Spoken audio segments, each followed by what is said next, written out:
nanti komplot. Itu kan percuma kita capek-capekan begitu kalau kemudian kesempatan itu cuma muter di kalangan mereka doang. Nggak pernah netes ke bawah, nggak pernah kita punya kesempatan. Jamaah yang dimuliakan Allah Subhanahu wa Ta'ala, kembali kepada tadi, lagi naik mobil melihat wig, akhirnya masya Allah, kita kan nggak boleh underestimate. Kenapa? Supir Grab bisa S2, supir Grab bisa S3. Kadang-kadang CEO Pak jadi supir Grab itu, dan ngambilnya bukan yang premium, dia ambil yang kaila, tapi dia ngambil yang apa lagi? Rupanya dia ingin mendengarkan suara hati nurani di jalan-jalan, di tengah kepulan asap knalpot, di tengah bisingnya suara-suara klakson. Masya Allah, begitu diajak diskusinya, Pak bilang gak kaleng-kalengnya Pak. Supir Grabnya gak kaleng. Ketemu sama Kiai kampung, Masya Allah.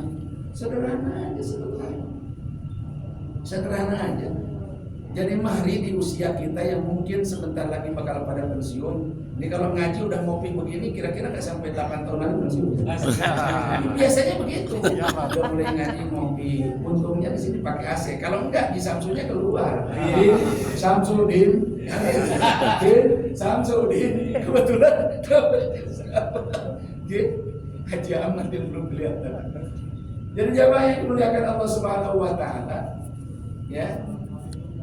Mumpung belum telat, aku ya wis tuwek saya kita. Ya kita dulu dari mulai 15 tahun yang lalu kita suka ketemu ngaji. Saya kira subanan. Aku botaknya.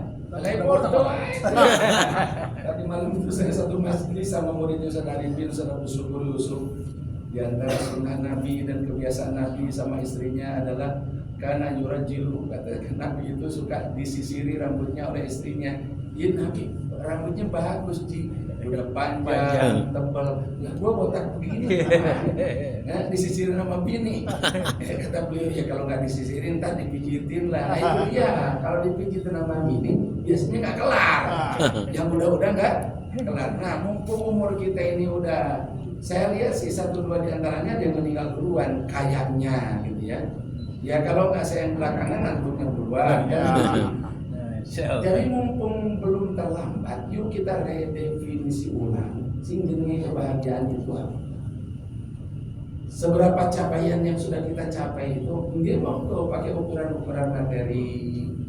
Ya setelah sekian tahun rumah tangga, rumah lunas, setelah sekian tahun rumah tangga, mobil lunas. Lebih lunas itu jangan utang lagi, kita bikin masalah lagi. Bener. Kita bikin masalah lagi. Iya. Saya bolak-balik ke Malaysia dan selalu dijamu oleh satu keluarga, di mana keluarga itu dagangnya itu sate padang. Sate apa? Padang. Sate padang. Ada markas Arkom. Dulu ada Arkom tuh. Itu di kampung itu tuh markasnya itu. Jadi kalau kita mau ke markas Arkom itu kalau zaman dulu di bawahnya itu ada tukang sate, satu-satunya tukang sate cuma dia doang. Tukang sate padang. Dan naik ke atas sedikit, itu di atasnya itu ada markas Darul Arkom dulu Asy'ari Muhammad. Dari mulai saya pertama kali kenal dia, saya kadang kalau ke situ sudah pas musim durian, karena depan rumahnya itu ada pohon durian, beberapa pohon durian yang Mosangki. Duriannya apa? Mosangki, masya Allah, enak. Itu mobil dia dari dulu nggak pernah. Saya sudah ada 10 kali ganti sejak kenal sama dia. Akhirnya itu saya mikir gini, masya Allah, gue kalah sama orang Malaysia. Dia emang gak peduli itu mobilnya. Gue itu mobilnya buatan negeri dia sendiri yang proton itu.